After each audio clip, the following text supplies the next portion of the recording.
The Big O es interesante por varias cosas. La primera por su ambientación, esa ambientación de cine negro, de película de detectives. Esa ambientación le da un aire muy especial.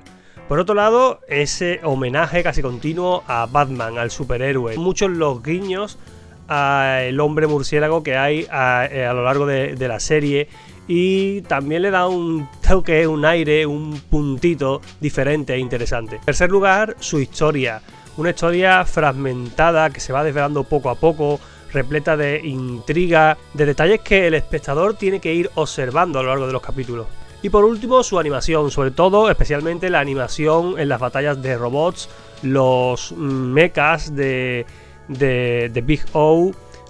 Se mueven de una forma muy fluida, las batallas son impresionantes y la verdad es que es una serie con una animación, sobre todo en el apartado de los robots, más que notable. Por esos motivos y porque es un anime poco conocido, quería traerlo al canal. Así que hoy vamos a hablar del Batman del anime, vamos a hablar de The Big O, pero como siempre empecemos por el principio.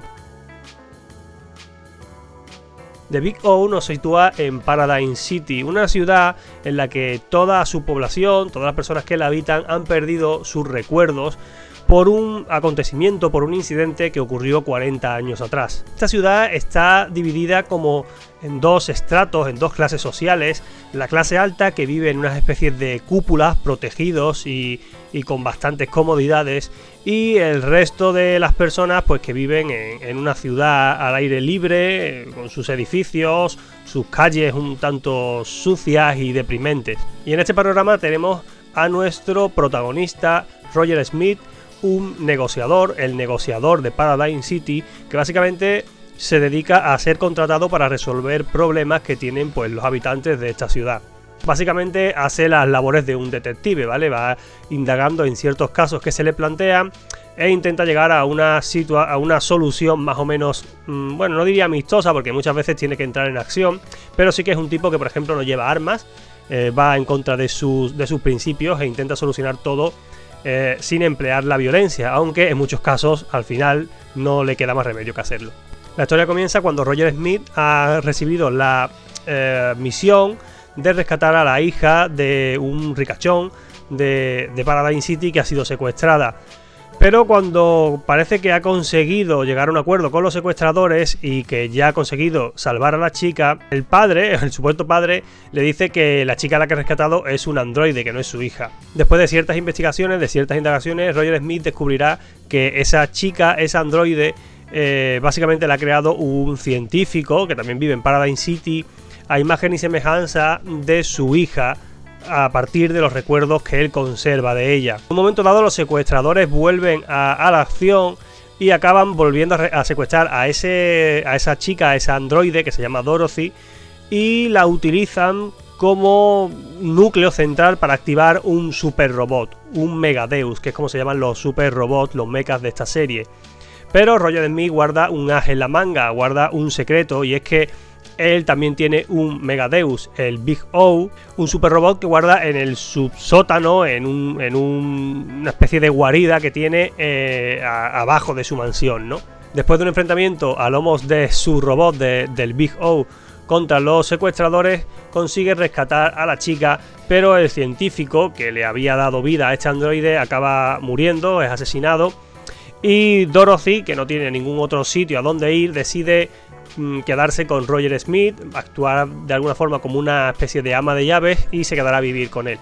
A partir de aquí lo que tendremos es una historia de estructura episódica. Básicamente en cada capítulo Roger Smith se enfrentará a un caso, a alguna misión, ¿no?, que le proponen o que es contratado para llevar a cabo. Y casi siempre, en casi todos los capítulos, se acabará enfrentando a algún super robot que acaba apareciendo en Paradise City. Pero también poco a poco iremos descubriendo los secretos que oculta esta ciudad.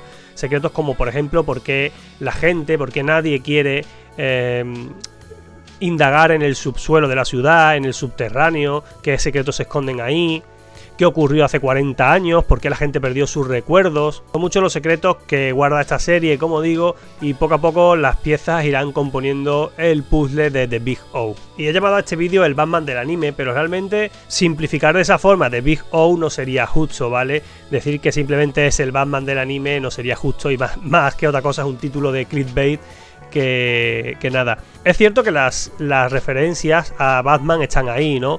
Roger Smith es un tipo que aparentemente tiene dinero, tiene poder adquisitivo, es un tipo de clase alta, viste siempre de negro, de hecho dice que es uno de sus requisitos para vivir en su mansión, todo el mundo tiene que ir de negro, tiene un mayordomo que hace las veces de ayudante también para sus misiones, tiene un coche cargado de gadgets que puede activar desde misiles, radares, de todo. También tiene gadgets en su propio cuerpo, lleva un reloj con el que puede activar el super robot, pero además tiene un gancho con el que puede engancharse a cualquier sitio, puede activar los misiles del coche a distancia, etcétera, etcétera. La ciudad Paradigm City también nos puede recordar un poco a Gotham, es una ciudad bastante oscura, bastante fría, con un ambiente en el que se palpa que la corrupción y el mal pululan siempre por sus calles. Y además de eso, pues tenemos también los villanos. En The Big O, Roger Smith se enfrentará a ciertos villanos que la verdad es que recuerdan mucho a los villanos de Batman. Como digo, quedarnos en eso sería ser injustos con The Big O, porque esta serie intenta ir más allá e intenta hacer una propuesta propia, no imitar algo. Porque la verdad es que su mezcla de esa ambientación de cine negro, con ese estilo que recuerda a, no sé, a los Estados Unidos en los años 60 o por ahí, o 50, esos mechas que la verdad me gusta mucho, que son mechas muy entendibles, es decir, tú ves la cabina y ves cómo están manejando a los robots y la verdad es que lo entiendes. Muchas veces veo animes de mechas en los que el piloto está en la cabina, lleno de botones, de palancas, de cosas, y me pregunto cómo cojones está manejando a ese robot, ¿no? O sea, cómo se entiende con todo eso que tiene por aquí. Pero en The Big O se ve bastante claro cómo se maneja el robot. Los mandos parece que son también bastante simples. El sistema con el que lo mueve me gusta mucho, que es como una especie de semicírculo, y entonces los brazos los mueve arrastrando como unas palancas alrededor de ese semicírculo. No sé, me pareció bastante coherente el sistema, cómo funcionaba el robot, esa especie de sistema hidráulico que tienen los brazos, no sé, lo vi todo muy coherente, el diseño de los robots me gustó mucho. Como digo, las peleas son bastante espectaculares y la animación general de la serie está muy bien. Algo que noté, cuando lo he visto, es que tiene como dos partes la serie, ¿no? Noté un cambio que no sé explicar muy bien con palabras, pero después de los primeros 13 episodios, cuando seguí viendo la serie, cuando cambia el opening, me daba la sensación de que algo había cambiado en esa serie, ¿no? Algo era diferente. No sé explicarlo bien, pero algo me chirriaba un poco. Y es que cuando he terminado de verla, me he enterado que The Big O estaba planeado que fueran 26 capítulos, pero en el capítulo 13 la serie se cortó, digamos la primera temporada la serie se cortó porque no tenía audiencia suficiente, no fue lo bastante popular y decidieron pues dejarla ahí, ¿no? Lo que ocurre es que después de Japón se estrenó en Estados Unidos, creo que en Adult Swim, y ahí sí que tuvo bastante éxito. Y eso llevó a Cartoon Network a asociarse con Sunrise, que es el estudio, ¿no? que creó The Big O, para llevar a cabo la segunda parte. Y yo no sé si es cosa mía, una impresión que a mí me ha dado, pero en la segunda parte, no sé si a conciencia, por casualidad o por que esta sinergia entre Cartoon Network y Sunrise llevó a ello, pero algunas partes de los capítulos, o ciertos capítulos en concreto, la animación, el diseño de los personajes y tal, recordaba muchísimo precisamente, por ejemplo, al de la serie animada de Batman, ¿no? A cartoon americano. Y luego también me he enterado de que Sunrise estuvo colaborando en su día en la serie animada de Batman, ¿no? Así que como que todo ya empezaba a cobrar sentido.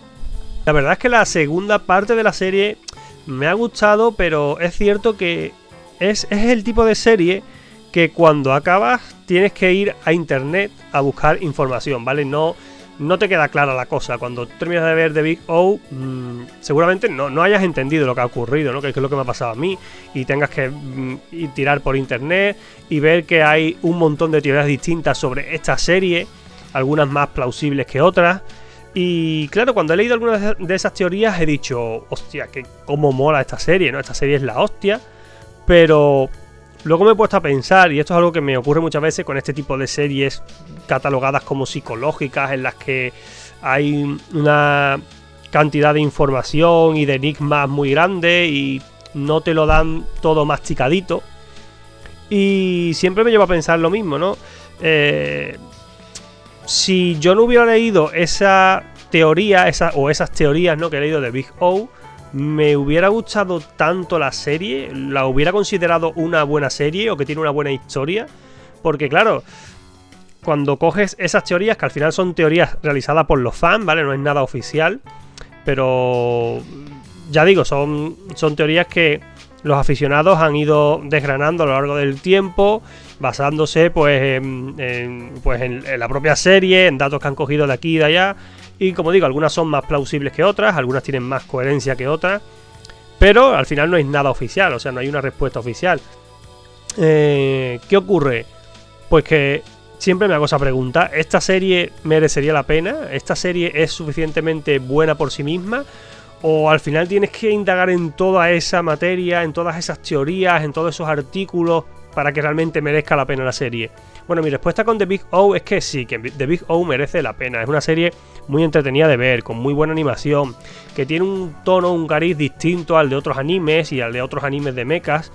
Y al final la sensación que he tenido cuando la he terminado de ver ha sido de satisfacción, pese a que no me quedaba claro buena parte de la historia o al menos del final de esa historia, ¿no? Quizás podría haber sido más redonda, quizás podría haber sido más perfecta, pero al menos yo me he quedado bastante contento y he disfrutado de este anime. Ha sido una grata sorpresa. Así que volviendo a lo de antes, de la conclusión final es que sí, The Big O es algo más que el Batman del anime.